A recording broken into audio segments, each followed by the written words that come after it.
Awesome. Let's see if we get the notification.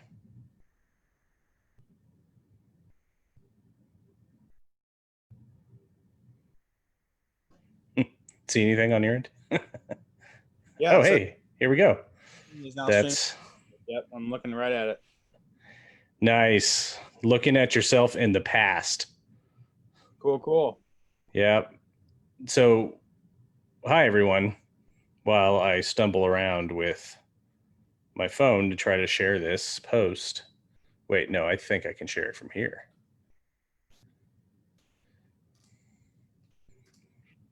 Just giving everybody a second to hop on and look at their favorite show hosts. Sure now. Okay. I think I've done everything I can do for the world to see this. Oh, right. Amy's here. Just in the nick of time. Good. Right. So when she comes on, we have to think of a really hard question to ask her. And she just texted me, I'm here. Well, hey, everybody. Welcome to Explore Your Faith Live with Social Thread. And welcome, Amy. Amy is so busy. So popular. Yes, coming straight from another public appearance. We'll call it that. I don't know. And straight to Frozen. But you know, it froze on a nice frame. So that's good. Anyway, welcome to Explore Your Faith Live. This is a chance for us to do a little demonstration. I don't know, to have some conversation, but also if you've ever seen us talking about or advertising our Explore Your Faith meetups, this is a very condensed version of what we do at those meetups, which basically start out with a little icebreaker question for the group, and then we jump into 3 topics for the day, usually around spirituality, religion, wellness, psychology, modern events, pop culture, all kinds of fun stuff. So we're going to jump right in. Guys, what fictional family would you be a member of? So in all honesty, I would say the first thing that came to my mind, and maybe it's because I was thinking about aliens from last week, was I don't know if you've seen the reboot of Lost in Space. No. The Netflix reboot of Lost in Space. So it's taken from the Swiss Family Robinson, and then they turned that into Lost in Space, and now it's like the new version of Lost in Space. Oh, I see what they did there. They just have a lot of I'm going to pat myself on the back. They have a lot of really smart women on that show, and it just makes me happy. I was like, I would love to be a part of that family. I think I would fit right in. Nice. Perfect. What about you, Payne? I think I need to choose the Addams Family. Yes. Who do you most identify with in the Addams Family? Probably Wednesday. Yes.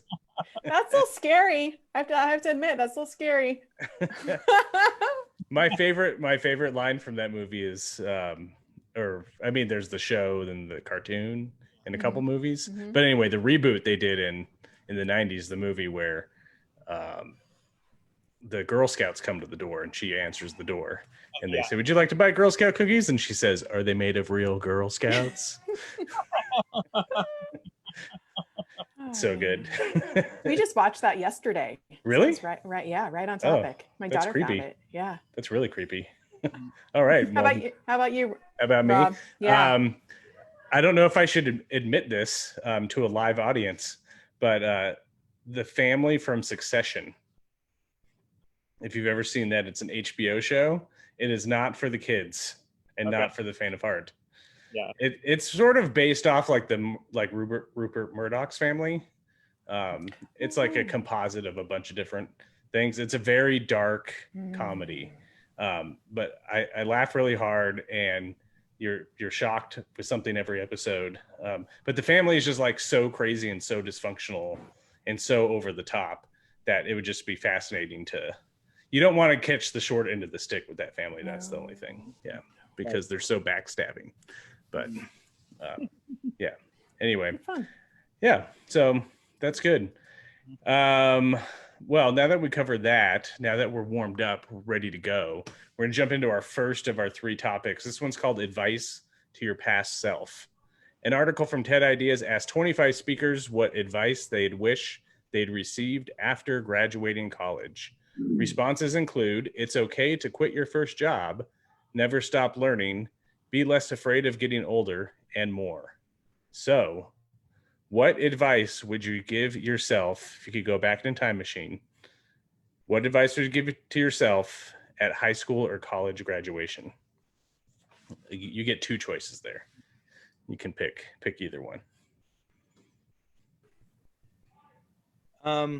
Let's see. So I'll go first. Yeah. So, often you'll hear, that you want to, you're always encouraged to take a year off of between college and grad school. And so I definitely did that. I decided to not go to grad school and pursue a dream of, being a professional musician in a rock band. And so I think what I would go back and say, and so I'm always glad that I did that, because I can always say, I really tried, we really toured, we really did, really, no regrets, even our best. But I would say, to be able to recognize when certain seasons of that are over and to move on to the next season. So that's probably what I would say, just to have more awareness of, hey, this is now becoming, this part is over, and now you do need to go back to grad school, or you need to have some idea of what you're doing. So that's what I would say to myself. Yeah. Nice. Cool. I was, I guess it's hard to think about things, but I think where I landed was, for anyone maybe graduating high school, for if somebody is going to college, or if they're going to study something that's in theory going to get them a job or whatnot. I think it's important to look at that next step, both do something that is employable, but also do something you love. So I think oftentimes we go kind of one way or the other. So I think people are like, well, I'm going to learn how to be an engineer. I'm going to learn how to be an accountant. I'm going to learn how to be a car mechanic. I don't know. You like learn something that gets you a job. And if that thing isn't the thing that you love, also invest in the thing that you love.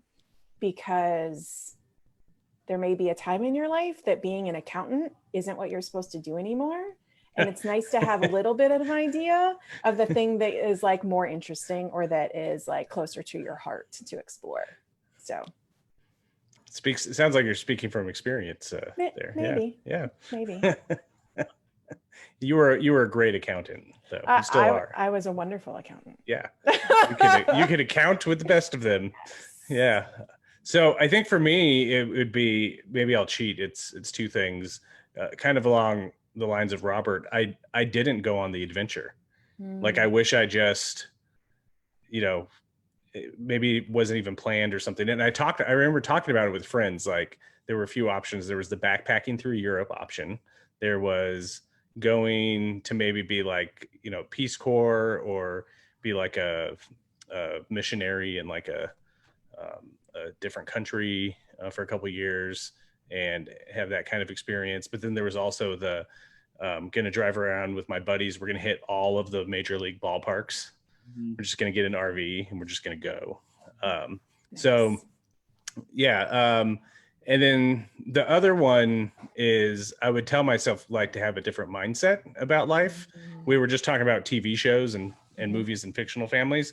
I would tell myself, think less of, you're at the beginning of a movie and you're trying to get to the end. You're trying to get to the resolution or attain some goal as quickly as possible. And more like live it like a series of procedural episodes. So you have all these different journeys and these different adventures and these different experiences and these different times in your life that teach you these lessons and help you grow and whatever.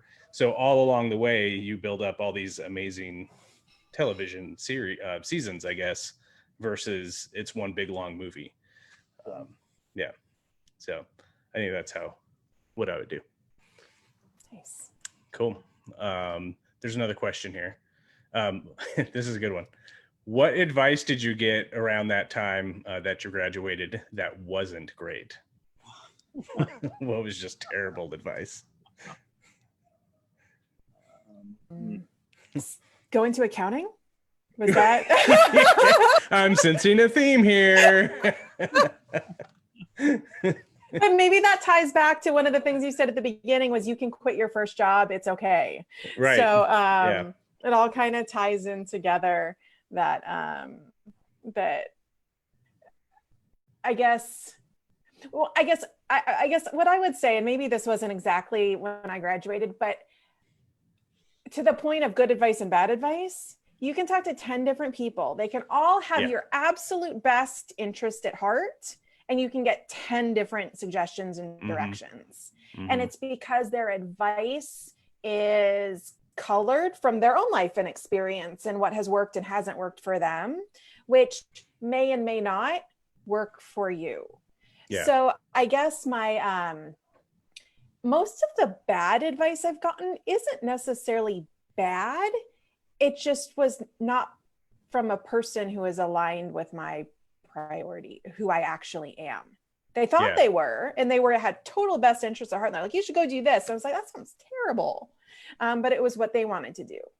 So that's almost a life lesson in itself. Like, one thing we learn as we get older is what is, what's good advice for you and what's bad advice for you, how to filter out those stories and how to filter out, like, when that person who's giving you advice is like, oh, you're really depressed right now. or you're going through something really awful. And so everything sucks.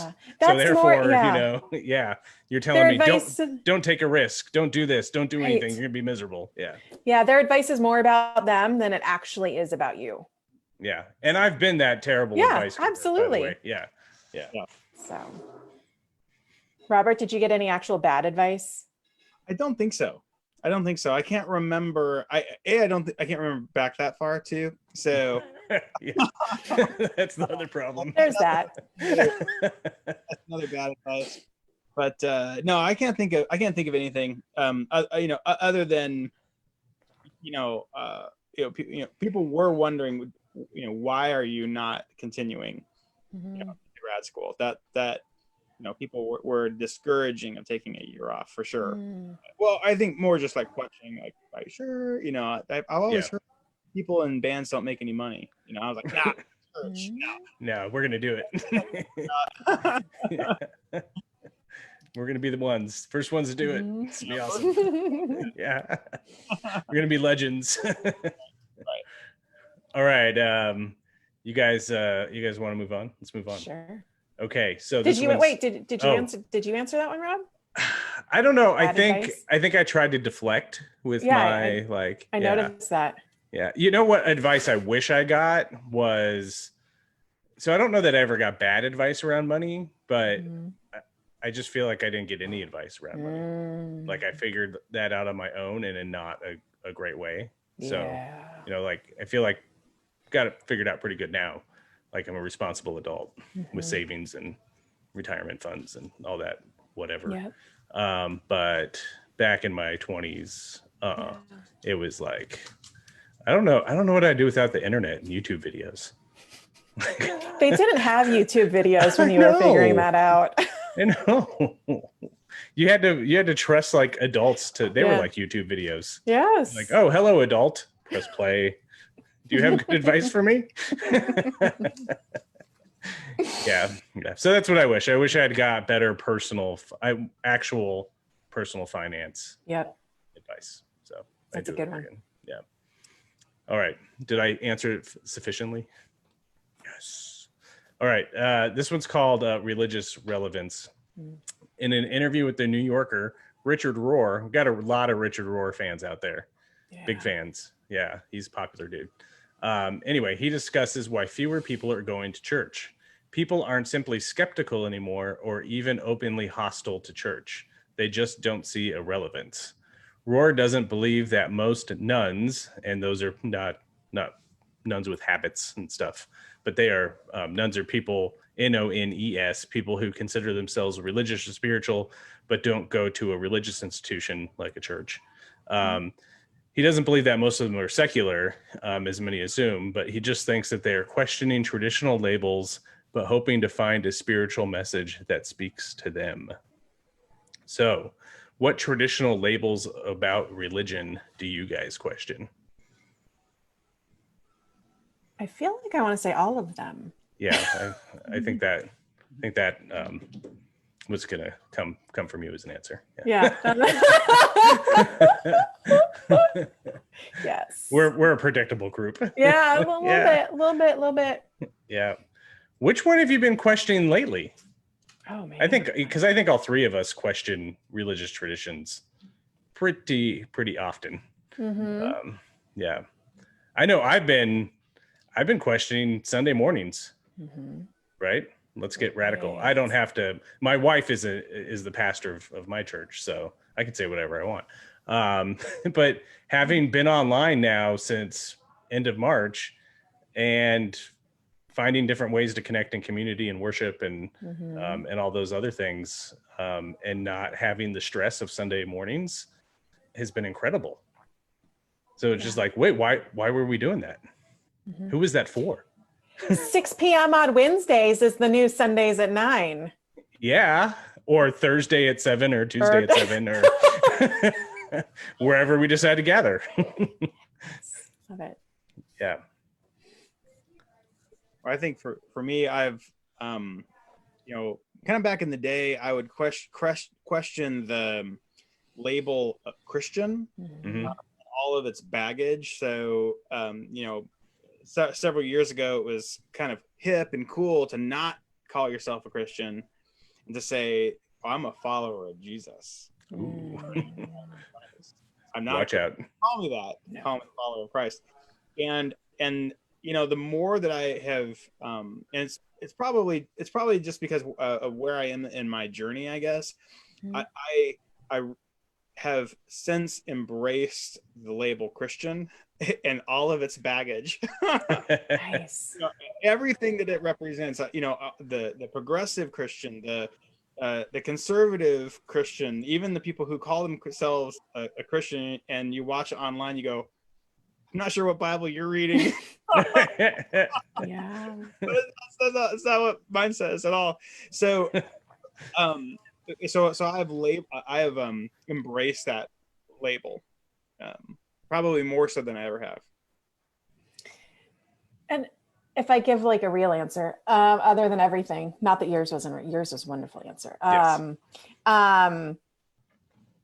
I would say, so I have not embraced the label of Christian. So I nominally call myself that some days and most days don't. I think what I've been questioning lately is, so there was this movie in I think it was the 60s where it was like the story of Jesus, and it was the greatest story ever told. Oh yeah. Was the name of the movie. And I've been wondering, because I think the story as we read it on paper that hasn't really changed in 2,000 years, we've lost the ability to hear it the way it was intended. And the story has lost its like oomph. Mm-hmm. So the thing I've been working through is how do you understand what is the story in there? Because I don't think what I've been taught so many times along the ways is what it's supposed to be and what it's supposed to be today. So I've been thinking just a lot about story and how we learn through story, and questioning, is it the greatest story, or are there other ways to tell a really meaningful story? So almost the tradition has sort of lulled us to sleep. Yeah, exactly. Yeah. Like it's just boring. Like, and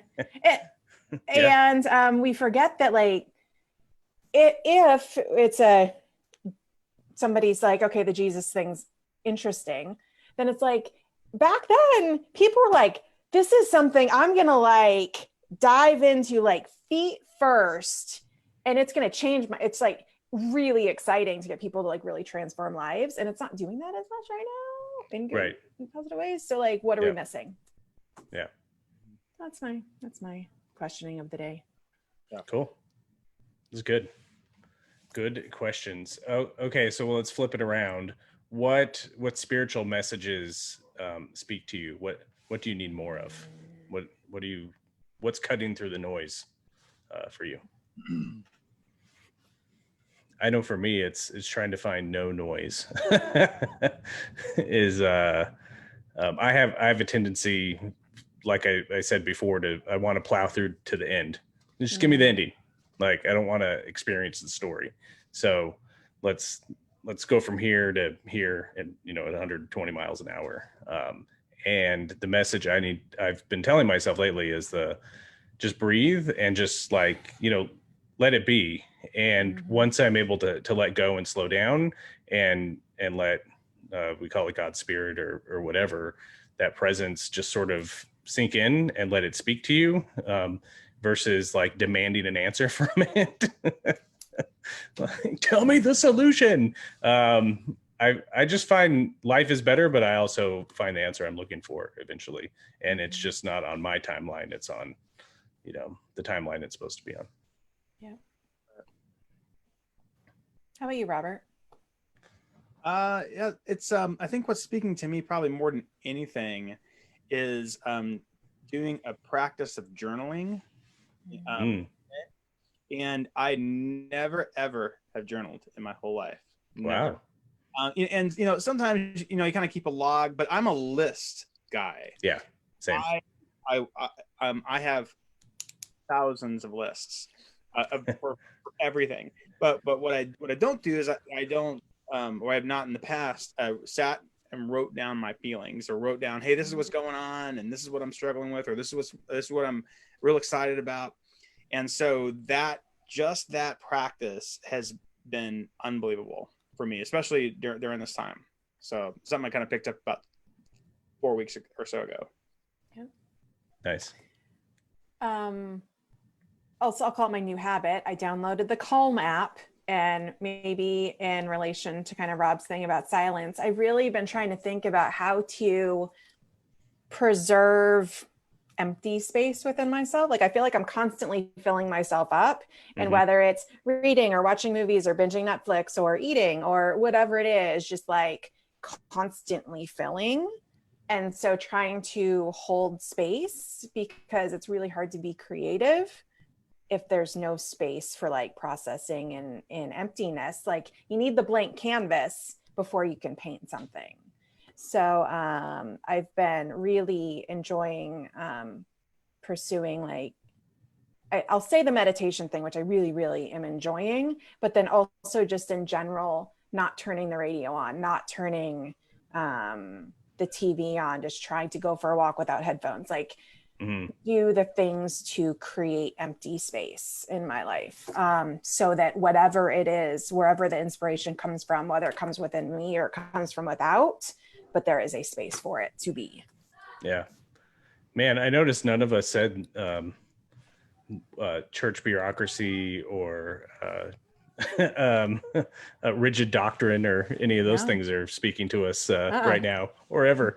So yeah, I think there's a lot of folks out there who are looking for religion. I feel like after all these years of being a professional religion person, man, it should give life. It doesn't mean it shouldn't be hard or challenging, or there's down spots, but it shouldn't be miserable all the time either. And that's interesting too, because the thing is, so like, there's a bunch of studies that talk about how you are happier when you are doing something that's challenging. Right. Like, and did we talk about that last? I talked about that. I don't know. Maybe. I don't know. It might have been last. I don't remember. Yeah. It sounds new to me. But, so the idea, like, you think you're going to be happy sitting and watching Netflix or watching a movie, right? But you're not. You are way happier when you're doing something that's challenging, and that, like, whether you're learning something new or it's like stretching you in new ways. And so, so that makes total sense. So there's something somewhere on the dial, right? Go ahead, Robert. I was just going to say, just to echo that, is that, several years ago, I found myself just like going, where are my evenings going? Like, it's like, well, what are we doing? And I realized, we're watching TV from the time we hit dinner until bed. And I realized boy, I feel like I'm a consumer, and I would rather be a creator. And so for years and years, and even now, years and years, we just don't even. I didn't even watch TV really. Yeah. And I would rather create as opposed to consume. But then I can tell in my spirit, boy, I've been consuming too much. Yeah. Dragged down. I feel like I've not done anything, kind of super depressed. Like, what am I, what do I use my time for? And I think the more I create, even if it's just something with the, when I'm creating with the kids or creating with my family, even that is better than TV. Yeah. Totally. There's a spiritual discipline for you right there. Yeah, of creativity. Love it. It also explains why the family you want to be part of is the Addams family, because that's the last television family you ever saw on TV. It's been so long from the 60s. You watch TV. Yeah, before you were born. we talk a lot about time travel here and extra dimensional things and whatever. Anyway, hey, we got one more topic to hit in just a couple of minutes here. Raise your hand if you're an extrovert. Or no, not extrovert, introvert. Okay. What's up? Surrounding myself by introverts. All right, I guess I'll carry the extrovert will carry this here. Yeah. So there's an article in one of my actually new sort of favorite blogs, online publications. It's called Psych. Probably because I have a psychology degree. But anyway, a writer for one of the articles says, while the higher visibility of extroverts is self-explanatory, it is not far from trivial. Not only does it mean introversion is perceived as less common than it really is, but also introverts are less likely to be evenly represented in influential social groups, including politics. We risk missing the immense contribution of a large percentage of our employees, students, trainees, and friends. So I already asked, we got two introverts and a mostly extrovert here. What's the best thing about being an introvert? Introverts? Oh man, the best thing about it. We get to ponder the question. I was gonna say, this is like, it's so perfect. Hold on, I have to take time to think about that. Yeah, let me get back to you. That's what I think you answered the question. Take our time. You take our time. Well, so I'm going to talk about something. Well, I'll give myself time to think and give Robert time to think. So it's interesting because you think about somebody who is very public facing in whatever their profession is. And so often they have to like respond like this to things or like throwing stuff and anything out loud. Whereas like to this point, I really want to think deeply about something and like ponder it. And I very seldom just like, so I love the fact that you sent us the questions in advance so we can think about it, because it would be silence. This call would be silence if we had to think of it on the moment. And so I think the thing I like being about an introvert is like, I feel like I give really quality contributions when I decide to contribute. Yes. Yeah. And I think a great point is introverts teach us like we don't always have to contribute. Right? Yeah, we can listen. Yeah. Sorry, I jumped in there and cut you off as the extrovert. We're so on point here. I love it. So real quick, with a minute left, what can we do better to be attentive to the needs of introverts? I heard sending the questions ahead. Yeah, I think creating space in the conversation. I think a lot of introverts, are taking things in so much, and then needing that some time to process, and then just I think just some space, and then for reflection, and then space for input too. Yeah. Intentionally seeking input from introverts, I think, is very wise in conversations.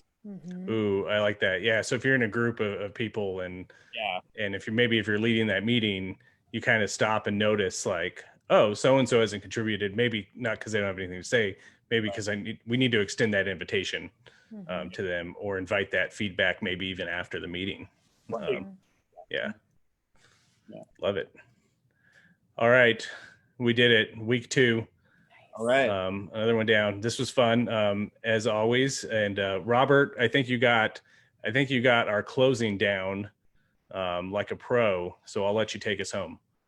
I will. Okay. Well, hey, if you have found this gathering meaningful, you can go to our website and make a donation. That's socialthread.org/support.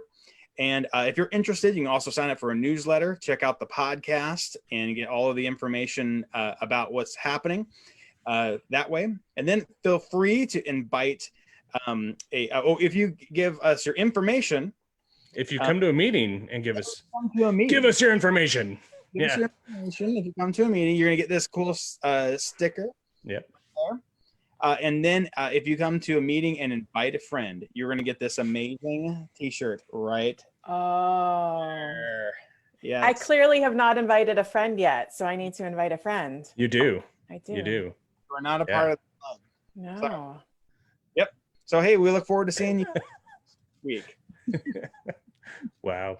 But Amy, you were always a part of our hearts. Oh, it's because I'm an introvert and it's hard for me to like invite people to things because I'm not social. Yeah. So I need to. And I, as an extrovert, have not asked you how you feel because you have not spoken out in the meeting. So. Yeah. Hey, everybody. This was a lot of fun. Thanks for joining us, and we'll see you next time. How do I end?